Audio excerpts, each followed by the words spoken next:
കഴിഞ്ഞ ദിവസവും അതായത് കഴിഞ്ഞ ആവശ്യം പ്രശ്നം ഉണ്ടാക്കി അവിടുന്ന് തന്നെ പറഞ്ഞാൽ എന്റെ കുട്ടിയാണ്, എന്റെ ഏട്ടൻ ജോലിയുണ്ട്, അതുകൊണ്ട് അത് പിടിപാട് കൊണ്ട് നമ്മൾ കഴിച്ചിലായി പോന്നോളും, കുഴപ്പമില്ല എന്നുള്ള ഒരു സംസാര രീതിയാണ് പരക്കെ ഇവിടെ കേൾക്കാൻ കഴിയുന്നത്.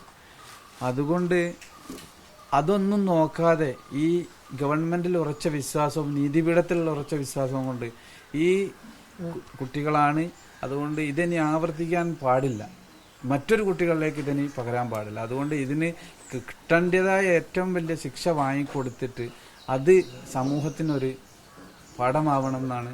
നമ്മുടെ കുട്ടിയുടെ കൂട്ടുകാരും ഉണ്ട്, കൃത്യമായ ഒരു വിവരം നമുക്ക് തന്നിട്ടുണ്ട്. അവരും പറയുന്നുണ്ട് നമ്മളിപ്പോ അവനെ പകർത്തി അത് ആ ഒരു പ്രകൃതി ഉണ്ടാകാൻ പാടില്ല. അതായത് അവളിലേക്കും ഈ ഒരു കാഴ്ചപ്പാട് പ്രകോപനപരമായിട്ട് ഒന്നും ഇനി ഇവിടെ അതിന്മേൽ അവസാനിച്ചു. ഇനി ഞങ്ങൾ ഐക്യത്തോടുകൂടി ഒരു കുട്ടി മറ്റൊരു കുട്ടിനോട് മോശമായ രീതി സംസാരിച്ചു കഴിഞ്ഞാലും അത് ടീച്ചേഴ്സ് ആയി കഴിഞ്ഞാലും പേരൻസ് ആയി കഴിഞ്ഞാലും അവർ തമ്മിൽ പറഞ്ഞും കഴിഞ്ഞ് ഒത്തുതീർത്ത ഒരു വൈരാഗ്യം, ഒരു വാശി അതില്ലാത്തൊരു സമൂഹമായി മാറണം എന്നാണ് എൻ്റെ കയ്യിൽ.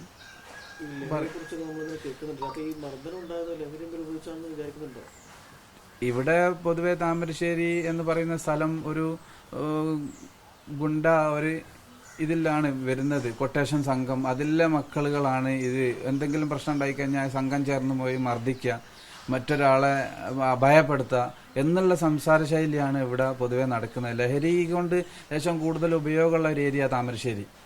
ആര് പറഞ്ഞൊരു സമൂഹങ്ങളിൽ ഇടപെട്ടിട്ടൊന്നും ഇല്ല. അത് പുറത്തുനിന്ന് ആളുകൾ വരുന്നു, അല്ലെങ്കിൽ ഇവിടെയുള്ള ആളുകൾ തന്നെ അതിന് സപ്പോർട്ട് ചെയ്യുക ചെയ്യുന്നു. ക്യാഷ് കൊണ്ടായി കഴിഞ്ഞാലും അല്ലാതെ ആയിക്കഴിഞ്ഞാൽ ഒരാൾ അതിൽ പെട്ട് കഴിഞ്ഞാൽ അവരെ ഊരി കൊണ്ടുപോകാനും സ്വാധീനം ചെലുത്തി വിടാനും ആളുകൾ ഇവിടെ ഉണ്ട്. അതാണ് ഇവിടെ സമൂഹത്തിന് പറ്റിയ ഏറ്റവും വലിയ ഒരു വീഴ്ച. ഒരാളെ എന്നെ വിളിച്ചിരുന്നു, നിന്റെ മകനാണെന്ന് അറിയില്ലായിരുന്നു, അവൻ അതിലില്ലാത്ത നിരപരാധിയായ ഒരു കുട്ടിയായിരുന്നു എന്നൊക്കെ വിളിച്ച് പറഞ്ഞു. ഇത് കഴിഞ്ഞതിന്റെ ശേഷം. പക്ഷെ ഇത് ഇങ്ങനത്തെ ഈ മാരകായുധം പിള്ളേരെ കൈ കൊടുത്ത് വിട്ടിട്ട് ഈ ചെയ്യണമെന്നുണ്ടെങ്കിൽ വളരെ ആസൂത്രിതമായിട്ടാണ് ചെയ്തത്. ഇത് പേരൻസ് ദൂരെ നോക്കി നിൽക്കുകയാണ്. പുറത്തുനിന്നാരെ ഇടപെട്ട് കഴിഞ്ഞാൽ ഞങ്ങൾ കയറി അറ്റാക്ക് ചെയ്യും. അവരും അവരെ ഏട്ടന്മാരായ ആളുകൾ, ഇത് ചെറിയ കൊച്ചുകുട്ടികൾ, 15 വയസ്സായ കുട്ടികളെ വലിയ ആളുകൾ കൂടി തടഞ്ഞു വെച്ച് കൊടുക്കുമ്പോൾ അവർക്ക് ഒന്നുകൂടി ആവേശം, ധൈര്യം കിട്ടുക ചെയ്യും. അതാണ് ഇവിടെ നടന്നത്. കരുതുന്നുണ്ട്, തീർച്ചയായിട്ടും അങ്ങനെയാണ്.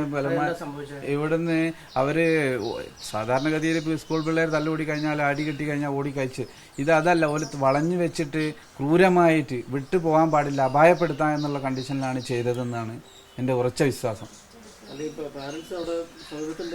സമീപത്തുണ്ട്.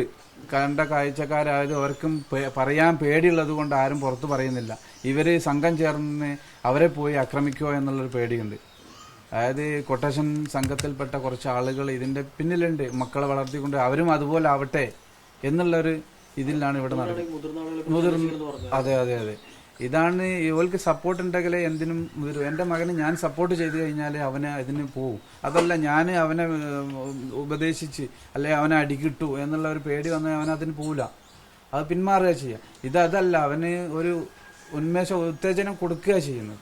അതുകൊണ്ട് ഇനിയൊരു സമൂഹത്തിന് ഒരാൾക്കും ഒരു വ്യക്തിക്കും ജാതിയോ മതമോ രാഷ്ട്രീയമോ ഒന്നുമില്ലാതെ എല്ലാവരും ഒറ്റക്കെട്ടായി നിന്നിട്ട് ഇതിന് ശക്തമായിട്ട് എതിർക്കണം എന്നാണ് എൻ്റെ അഭിപ്രായം. താങ്കളാണെങ്കിലും വലിയ